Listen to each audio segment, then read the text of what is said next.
అక్కడ ఒక ఆయన బాగా తాగి బొరులుతున్నాడు. తాగడం వల్ల చాలా కుటుంబాలు నాశనం అయిపోతున్నాయి. ఒకసారి వెళ్ళి తెలుసుకుందారండి. చెప్పయ్యా, బాగా తాగినావు, తాగడం వల్ల నీ కుటుంబం నాశనం అవుతుంది కదా. మేడం, మా తాగోతలది ఎంత గొప్ప మనసు మీకు తెలియదు. మా కుటుంబం నాశనం అయితే మన వేరే 4 కుటుంబాలు బాగుపడాలని నేను తాగుతున్నా. మీ తాగుబోతుల వల్ల 4 కుటుంబాలు బాగుపడుతున్నాయా? ఎవరు చెప్పు. మేడం, ఫస్ట్ది నేను వైన్ షాప్లా కోటర్ తీసుకుంటా, వైన్ షాప్ ఆయన కుటుంబం బాగుపడుతున్నది.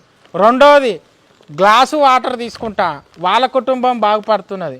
మూడవది స్టఫ్ తీసుకుంటా, వాళ్ళ కుటుంబం కూడా బాగుపడుతున్నది.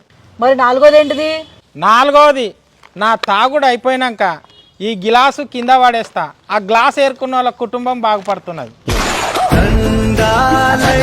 చిరునవ్వులతో బ్రతకాలి, చిరంజీవిగా బ్రతకాలి.